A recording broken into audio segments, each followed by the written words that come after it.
Karena bagi saya sebenarnya pertahanan dan diplomasi itu merupakan suatu katakanlah instrumen kembar yang mestinya dipakai Indonesia katakanlah ya untuk katakanlah menjadikan Indonesia seperti yang kita mimpikan lah. Bisakah kita membuat perubahan undang-undang TNI tanpa mengubah undang-undang pertahanan dan yang lain-lain? Nah, komposisi elit militer, elit TNI tahun 2004 sampai katakanlah 2008 itu tidak sama dengan komposisi elit TNI pada periode katakanlah tahun 2000 sampai tahun 2004.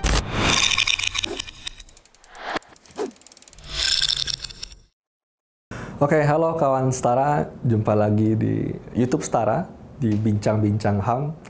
Kali ini kita kedatangan tamu spesial, sangat spesial ini, karena beliau ini dalam isu reformasi sektor keamanan itu udah menjadi expert beliau. Dan awal mula keterlibatan saya pada isu ini dari kuliah juga nggak lepas dari baca-baca buku, artikel, tulisan, dan ya kuliah-kuliah beliau juga soal isu ini. Dan ini kali kedua saya bertemu beliau. Pertama ada agenda kemarin di satu teman-teman NGO, ini kali kedua, tapi langsung ini pertama. Dan saya agak speechless karena biasanya baca tulisan doang, sekarang udah ngobrol langsung. Ini dia the one and only Mas Kusnanto Anggoro. Terima kasih ya Mas Kusnanto. Terima kasih banyak udah mau kita undang ngajak ngobrol di sini. Mas Kusnanto ini nanti beliau akan memperkenalkan juga, tapi for your information aja, beliau ini salah satu yang terlibat dalam pembahasan RUU Undang-Undang TNI di sebelum 2004 dulu gitu.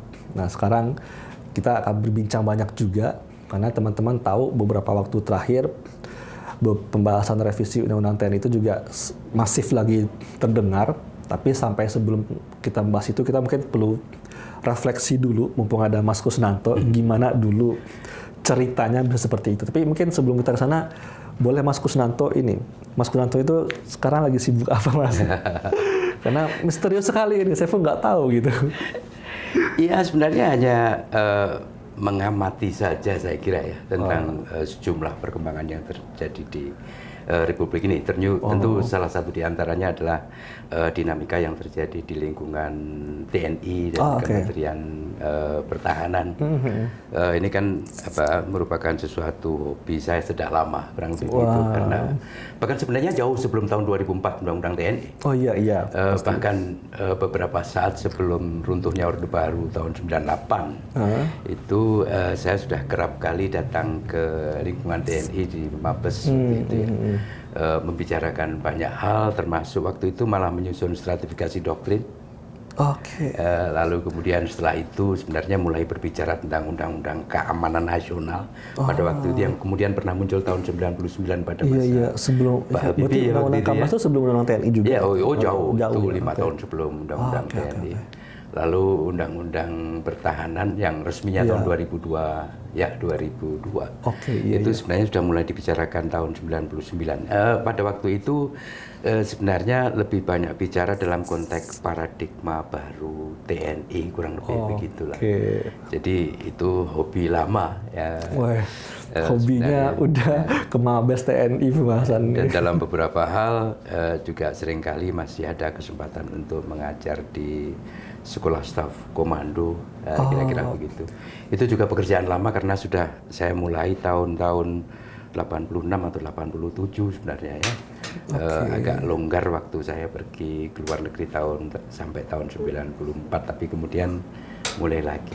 Nah, selain juga masih mengajar di beberapa tempat terkait isu entah namanya pertahanan, entah namanya militer, atau geopolitik, atau kadang-kadang juga persoalan-persoalan yang terkait dengan diplomasi Indonesia, kurang lebih begitu. Jadi, karena bagi saya sebenarnya pertahanan dan diplomasi itu merupakan suatu katakanlah instrumen kembar yang mestinya dipakai Indonesia katakanlah ya. Untuk katakanlah menjadikan Indonesia seperti yang kita mimpikan lah. Entah negara apa itu gitu. Harus kita rumuskan lebih dulu, tapi kan tidak mungkin kita hanya mengandalkan pada diplomasi, dan sulit kalau kita hanya mengandalkan pada kekuatan militer misalnya begitu. Jadi Ya asik-asik saja lah saya kira ya kita bisa itu ya. poin penting tuh apa militer dan diplomasi menjadi anak kembar lah ya. Ya itu kan kalau dalam anagram kan sword dan words. Oh iya. Tapi kebetulan di bahasa Inggris, kalau bahasa Indonesia nggak bisa di anagramize ya. Antara kata dan pedang itu merupakan tombak kembar dalam katakanlah kehidupan berbangsa bernegara. Oke, Mas Kusnanto, mungkin aku ingin ini Mas minta cerita Mas Kusnanto gimana dulu soal pembahasan RUU Undang-Undang TNI ini perjalanannya gitu, karena Mas kan terlibat gitu. Ya. Itu gimana? Undang-Undang TNI ya atau RUU Undang-Undang TNI? Dari RUU kan berarti? Dari RUU. Ya. Ya itu memusingkan sebenarnya. Ini kira-kira tahun berapa Mas mulai? Tahun-tahun 2001 sebenarnya sudah ada. Jadi TNI seperti tadi saya katakan ketika tahun 1999 ya, itu muncul paradigma baru. Itu beberapa orang atau lingkungan di TNI sudah mulai mempersiapkan banyak hal, termasuk Undang-Undang Pertahanan Keamanan Nasional. Lalu Undang-Undang TNI itu sebenarnya sudah dipersiapkan, meskipun kemudian ada muncul beberapa komplikasi ya, komplikasi politik misalnya adalah jangan lupa bahwa periode-periode setelah tumbangnya Orde Baru itu kita juga punya agenda-agenda banyak banget. Salah satu diantaranya adalah amandemen konstitusi kan, begitu. Iya betul. Nah amandemen konstitusi yang sebenarnya baru siap atau baru komplit tahun-tahun sekitar tahun 2002 atau 2000 lebih dari itu malah gitu ya. Nah termasuk perubahan di pasal 30 misalnya tentang bela negara atau pertahanan negara dan sebagainya itu, yang tentu saja mempengaruhi pemikiran maupun pembahasan di dalam rancangan undang-undang pertahanan negara maupun rancangan undang-undang TNI yang sebenarnya sudah jauh-jauh hari dipersiapkan. Nah, tentu ini membutuhkan waktu agak lama, Iksan ya, kalau akan bercerita. Jangan senang hati malah. Tapi saya ingin memutus di sini saja. Langsung terkait dengan RUU TNI. Oke.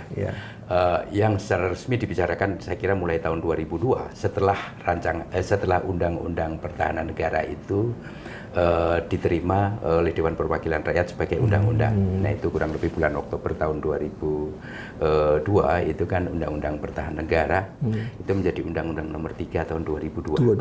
Gitu. Nah itu ada rumusan-rumusan yang agak memusingkan bagi para penyusun Undang-Undang TNI. Misalnya saja yang terkait dengan tugas TNI. Di dalam Undang-Undang Pertahanan itu disebut beberapa begitu. Termasuk diantaranya adalah menyelenggarakan operasi militer selain perang. OMSP. Itu ada di Undang-Undang Pertahanan Negara sudah ada. Nah, itu menimbulkan kesulitan bagi pembahasan Undang-Undang TNI. Karena mau tidak mau RUU TNI, katakanlah yang kemudian menjadi pasal 7 ayat 2 dan seterusnya itu merefer kepada apa yang dirumuskan di dalam Undang-Undang Pertahanan. Merefer secara karena itu menjadi tugas, betul kan? Padahal idealnya dalam pembicaraan waktu itu saya termasuk orang yang mengatakan bahwa rincian dari OMSP, operasi militer selain perang, itu tidak perlu ditulis dalam undang-undang. Tidak perlu ditulis di undang-undang, Tetapi undang-undang perlu memberikan kepastian tentang OMSP, tentang katakanlah apa saja yang boleh dilakukan dalam konteks OMSP, definisi ruang lingkupnya itu dilakukan dan sebagainya, keputusan politik seperti apa yang dibutuhkan untuk melakukan OMSP dan seterusnya. Listnya itu tidak perlu. Listnya nggak perlu. 14 atau berapa itu pasal 7 ayat 2. Itu tidak perlu. Tentu karena tidak perlu di dalam Undang-Undang TNI harus dipastikan bahwa ada seseorang yang mempunyai kewajiban untuk merumuskan itu. Entah itu namanya presiden atau siapa yang setelah terpilih sebagai presiden itu memastikan bahwa yang namanya operasi militer selain perang di dalam masa pemerintahan saya, katakanlah begitu, itu terdiri dari A, B, C, D, E, F, G, H. Sesuai dengan definisi yang sesuai dengan definisi. Karena dulu yang sebenarnya sempat dibicarakan, terlepas dari namanya OMSP atau yang lain, itu wujud lebih konkretnya itu pada tataran operasional. Jadi para penggagas rancangan undang-undang TNI itu tidak menganggap, saya khususnya tidak menganggap OMSP itu sebagai tugas.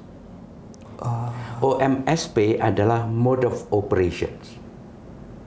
Jadi the way the military exercise kekuatan atau kemampuannya. Jadi bukan tugas itu. Menurut saya. Berarti tugasnya hanya OMP untuk perang. OMP itu nggak didefinisikan juga, tapi hanya mengatakan bahwa dalam melaksanakan tugasnya TNI melakukan operasi militer perang dan operasi militer selain perang. That's it.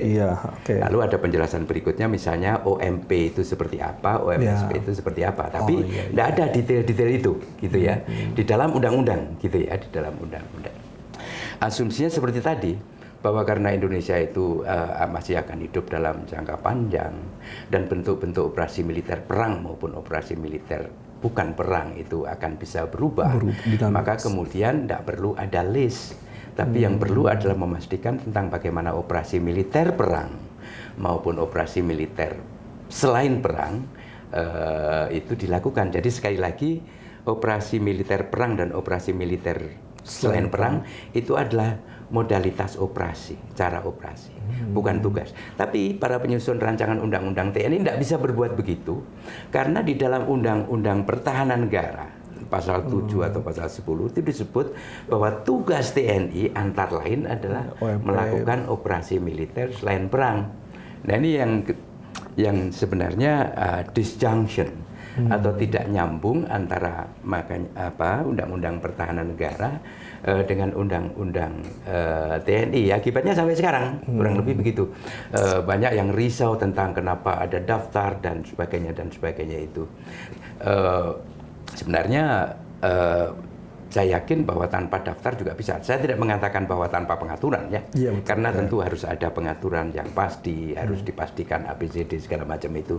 Bayangan saya yang seharusnya dirumuskan di dalam Undang-Undang Pertahanan atau Undang-Undang TNI itu terbatas bahwa yang namanya OMSP, operasi militer selain perang, itu beda dengan operasi militer perang. Perbedaannya terutama adalah dari segi tujuannya. Ya, betul. Tujuan OMSP adalah sebenarnya simpel saja. 1. Stability operation. 2. Support operation. 3. Humanitarian dan disaster relief operation. Kalau mau ditambah, civic mission. Kira-kira civic mission. Jadi pada prinsipnya cuma 3 atau 4. Dan itu dibicarakan di Sesko TNI. Tanggal 9 dan sampai tanggal 10 April tahun 99.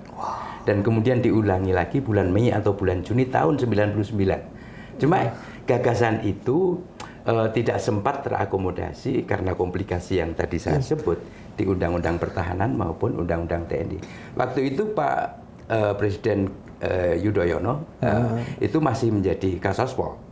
Waktu itu Gubernur Sesko TNI adalah Letnan Jenderal Agus Wijoyo. Jadi kebetulan saya presenting that paper gitu ya, yang kemudian mengatakan bahwa sebenarnya OMSP itu ABCD begitu, terlepas dari namanya, tapi sebenarnya OMSP itu tidak lebih dari tujuannya adalah untuk stability operation, support operation, humanitarian and disaster relief, kurang lebih begitu.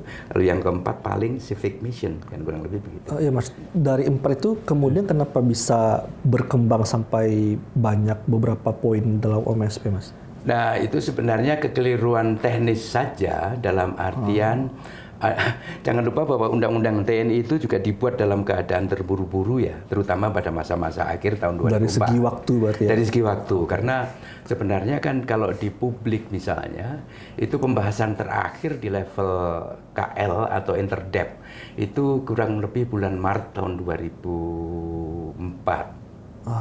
Nah, kemudian bulan April tahun 2004 itu muncul diskusi publik riuh rendah lah tentang pasal kudeta lah, dan seterusnya itu, sehingga pembahasan itu tidak dilanjutkan di level resmi, yang pada akhirnya baru dikembalikan lagi setelah reses, dibahas lagi itu kurang lebih bulan Agustus tahun 2004. Padahal kemudian ada tenggat untuk selesai Oktober tahun 2004, kan kurang lebih begitu. Jadi agak buru-buru itu. Ada buru-buruan itulah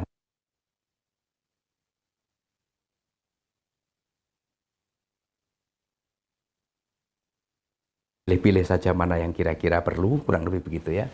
Inklusif dalam banyak pihak yang kemudian tidak ikut serta dalam pembahasan.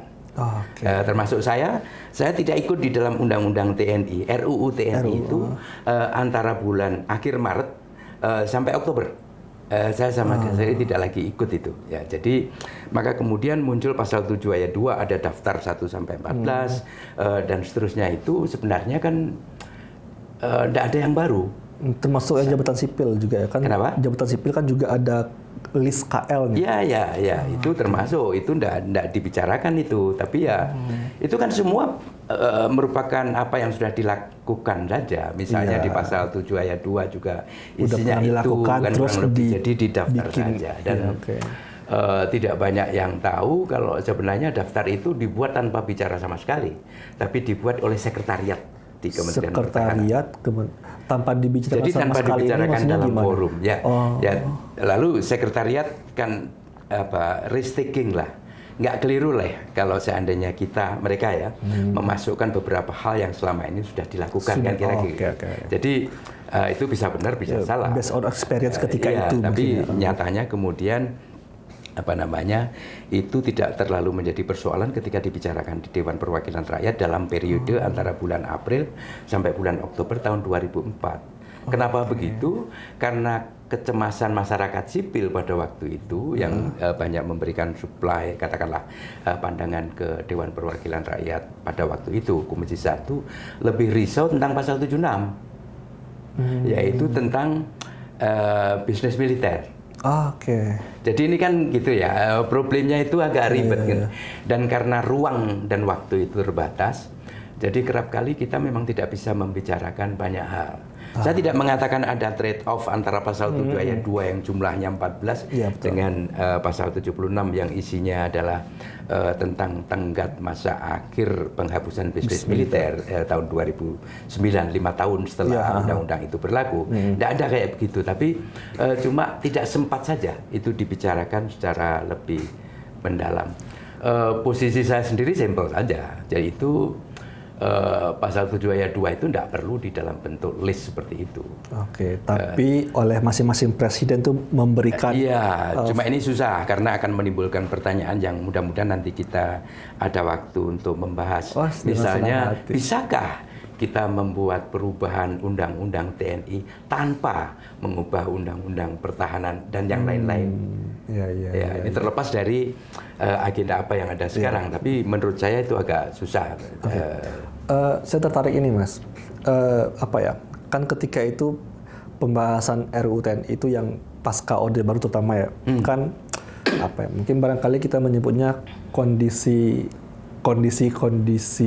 ketika itu. Barangkali militer yang ketika itu terbiasa dengan peran-peran sosial politiknya di Orde Baru, tiba-tiba pasca Orde Baru diberi demarkasi yang tegas gitu.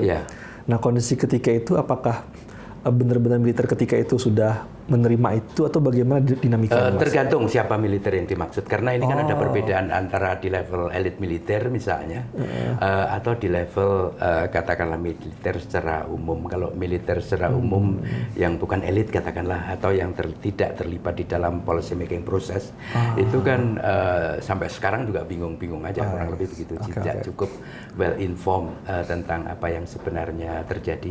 Tapi kalau di lingkungan elit itu pun kemudian kita masih bisa bertanya elit yang mana, karena periode antara 99 sampai tahun 2004-an itu juga saya tidak bisa bilang semacam pembelahan bukan dikotomi konflik di antara para perwira itu enggak, tapi cuma secara kebetulan mereka yang reformis, reform minded lah kurang lebih itu, terlepas dari jumlah kekurangannya itu dalam periode sampai tahun 2004-2005 itu ada di kantor itu maksudnya ada di kantor Mabes, dan sebagian dari mereka ada di kantor DPR dan beberapa di antaranya ada di Komisi 1 DPR. Masih di fraksi dan seterusnya itu. Nah, mereka yang lebih risau tentang operasional, tentang katakanlah konsep-konsep teritorial segala macam, itu kebetulan ada di luaran. Mereka sedang menjadi, ada yang kasdam lah, ada yang pangdam. Mereka itu tentu mempunyai katakanlah kewenangan operasional, tapi tidak cukup mempunyai political access dalam perumusan undang-undang, betul nggak? Jadi ini ya blessing in disguise, yang tadi saya sebut sebagai katakanlah sedikit faksionalisasi, ya, pembelaan elit lah ya di lingkungan TNI itu menurut saya blessing in disguise untuk saya, untuk reformasi militer, meskipun ternyata kemudian menimbulkan jumlah persoalan beberapa tahun kemudian. Tapi sampai tahun 2004 sampai ketika undang-undang TNI itu dirumuskan, kurang lebih diterima oleh DPR bulan Oktober tahun 2004, itu elit khususnya yang ada di Jakarta yang terlibat dalam pengambilan keputusan itu solid. Pada waktu itu saya ingat bahwa ketua fraksi ABRI Agus Wijoyo itu sempat menelpon Panglima Pak Indriartono Sutarto yang sebenarnya dalam kapasitas sebagai Panglima tentu agak reserve ya untuk cepat-cepat. Meskipun saya tahu kalau melihat dari segi background studinya segala macam, Pak Jenderal Indriartono Sutarto itu sangat open minded. Tapi karena tempatnya posisinya sebagai Panglima TNI waktu itu beliau agak reserve. Sehingga beliau menanyakan dalam pembicaraan telepon kepada Agus Wijoyo misalnya, emang benar nih kalau fraksi TNI harus bisa keluar dari TNI pada tahun 2004, nggak perlu menunggu tahun 2009. Emang benar kalau kemudian RUU TNI itu harus diterima sekarang juga. Dan jawaban Pak Agus Wijoyo, ya sekarang saat yang paling baik dan paling tepat. Jadi sekali lagi, kalau pertanyaannya adalah elit yang itu tadi, kurang lebih begitu, saya kira solid. Nah, tapi kemudian saya tahu pertanyaanmu Ersan berikutnya. TNI itu kan mengalami perpindahan dari satu tempat ke tempat lain dari waktu ke waktu. 2004 kemudian yang ada di fraksi ABRI tidak lagi, kan kurang lebih begitu. Kemudian yang tadinya Pangdam kemudian masuk menjadi katakanlah di Mabes segala macam itu. Nah, komposisi elit militer, elit TNI tahun 2004 sampai katakanlah 2008 itu tidak sama dengan komposisi elit TNI pada periode katakanlah tahun 2000 sampai tahun 2004. Jadi, ini ceritanya memang menarik. Saya tidak mengatakan itu menjadi persoalan besar, enggak. Tapi dalam arti continuity of ideas, pasti terjadi disruption yang luar biasa dengan perubahan-perubahan atau pergantian orang-orang ini. Mas Kusanto, kita tahan dulu Mas. Saya antusias sekali mendengarnya. Tapi ini ada iklan yang mau lewat dulu Mas. Kita kembali saat lagi.